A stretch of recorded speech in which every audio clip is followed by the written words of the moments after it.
ختمی مرتبت نے کہا کہ زینو مجالسکم بذکر علی ابن ابی طالب، اپنی مجلسوں کو ذکر علی ابن ابی طالب سے زینت دیا کرو. خوبصورت بنانی ہے نا اگر اپنی مجلسیں، اپنی بیٹھکیں، اپنی کچہریاں، اپنے میلاد، اپنے جلسے، اپنے جلوس، اپنے چوراہے، اپنی دکانیں. میں بڑے بڑے الفاظ کہہ رہا ہوں، جو پہنچ رہے ہیں ان کو سلام.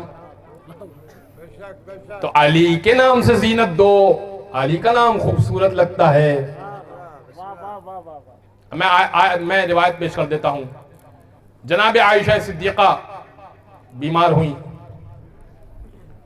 تو یہ اہل سنت کے منابر سے پیش کر رہا ہوں. ہمارے برادران بھی شب عاشور ذکر ابا عبداللہ الحسین سننے آتے ہیں، ذکر علی مرتضیٰ سننے آتے ہیں، تو وہ کچھ یہاں سے لے کے جائیں نا. تو جناب عائشہ علیل تھیں، تو حضرت ابو بکر صدیق وہ تشریف لائے اپنی بیٹی کی عیادت کے لیے. اور اس دن اللہ کے رسول کے گھر پر علی کو بھی دعوت تھی کھانے کی. تو نماز کے بعد حضرت ابو بکر بھی آ گئے اور علی بھی آ گئے، اور جناب عائشہ بستر علالت پر موجود تھیں. تو حضرت بات اپنی بیٹی سے کر رہے تھے، خیریت سے ہیں آپ، اور دیکھ علی کو رہے تھے. اب اگر میں آپ سے یوں کر کے بات کروں پورا وقت، تو یا تو میری گردن میں مسئلہ ہے یا وہاں کوئی خاص بات ہے، یہی بات ہو سکتی ہے نا. تو بیٹی نے بار بار دیکھا کہ باپ علی کو دیکھ رہا ہے، بات مجھ سے کر رہا ہے. تو بیٹی نے سوال کیا، بابا جان آج کیا بات ہے، میری جانب دیکھ نہیں رہے؟ کہ ابھی نبی نے فرمایا تھا ان نظر الی وجہ علی عبادہ، علی کے چہرے کی طرف دیکھنا عبادت ہے. میں عیادت کی عبادت بھی لینا چاہتا ہوں، زیارت کی عبادت بھی لینا چاہتا ہوں. تو جناب عائشہ نے سوال کیا، سوال بہرحال پیدا ہوتا ہے.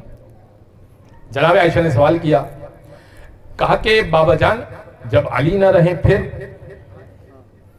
اگر علی نہ رہے تو علی کے چہرے کی زیارت کیسے ہوگی؟ کہ ہم نے یہی سوال کیا کہ اگر علی نہ رہے تو پھر علی کے چہرے کی زیارت کیسے ہوگی؟ تو رسول نے فوراً کہا ذکر علی عبادہ، علی کا ذکر کر لینا یہ بھی عبادت ہے.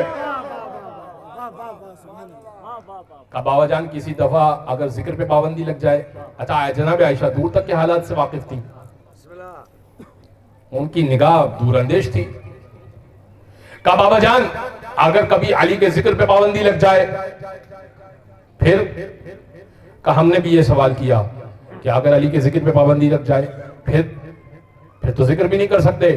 تب نبی نے کہا حب علی عبادہ، علی کی محبت دل میں ہونا یہی کافی ہے، یہی عبادت ہے. بغض علی نہ ہو، دل میں بغض علی نہ ہو، علی کی محبت عبادت ہوا کرتی ہے.